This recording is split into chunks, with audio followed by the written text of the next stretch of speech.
Sorry, for the record, can we get your name?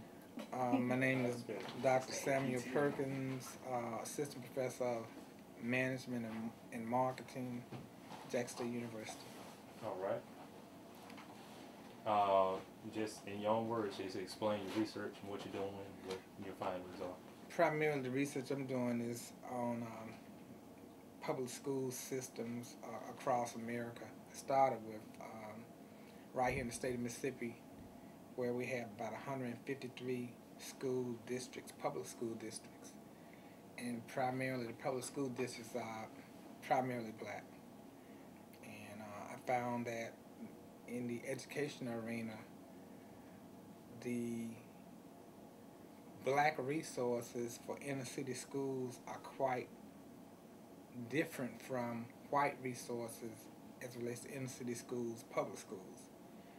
And of course, I mean that black resources are much less than white resources for the same public school districts.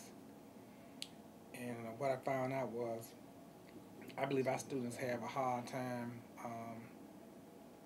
getting what they need to get prior to coming to schools like Jackson State. They're shortchanged.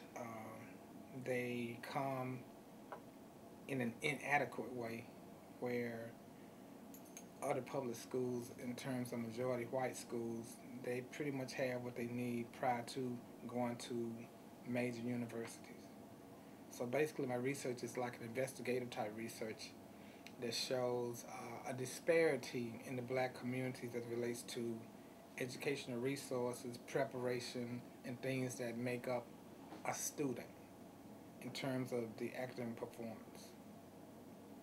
So would you say it's more qualitative or quantitative? What the type of research you do? It's both, but probably more quantitative because it deals with secondary data, and I sort of go into the already existing data and pretty much find what I need to find. So it's quantitative to a great degree. When I do a little statistical analysis, it's quantitative, and the qualitative part is the results of it. Okay, so for the qualitative data, that's in your own words. The quantitative, that's research that other The quantitative data is data that's already existing. Right. From trying to find out about test scores, from trying to find out about different levels of schools, that's already out there. But when I start trying to extrapolate the results, then of course that's the qualitative part, the results, the findings. And what areas have you noticed that's different from like the blacks and the whites, like with math scores, reading scores? What do you find like different with the black and the white schools? It's a big disparity between the maths, the sciences, and in some cases even the English. Um, it's really bad when you start thinking about it because it's one thing to see a difference with inner city schools, but it's another thing to see a difference with rural schools. See, rural schools, in terms of students' academic performance, is much less than rural schools for predominantly white schools.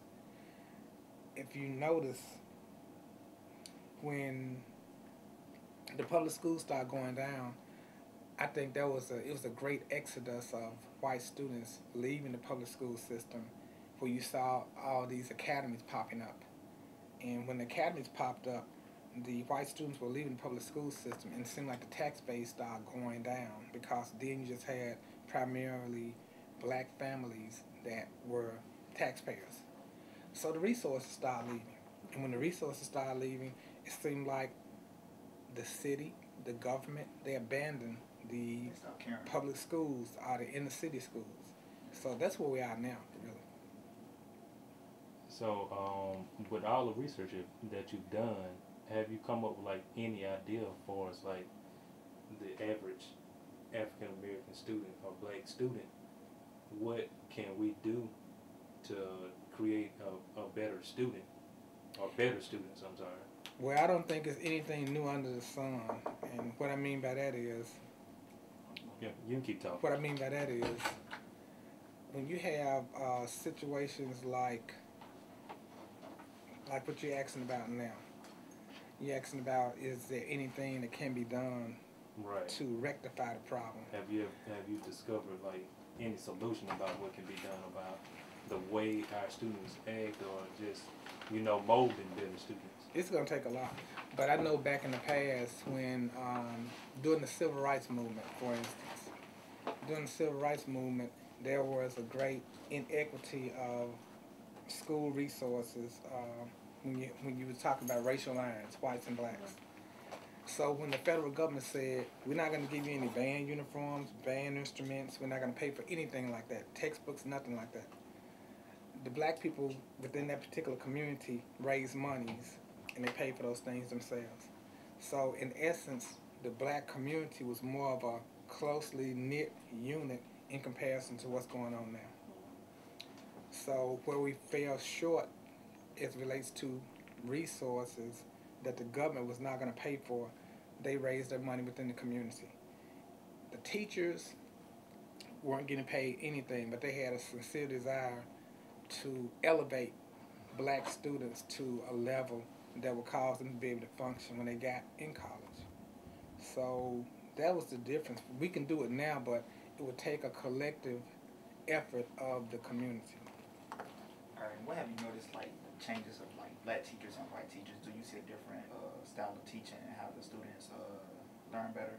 You're talking about public schools? System. It's scary. It is. The reason why it's scary because, a lot of white teachers come into the school system through what they call alternate route, which means they didn't really get their degree from an educational field in undergrad school. They got it from business or from some other type area, and they're only required to pass a test in order to get into the alternate route program.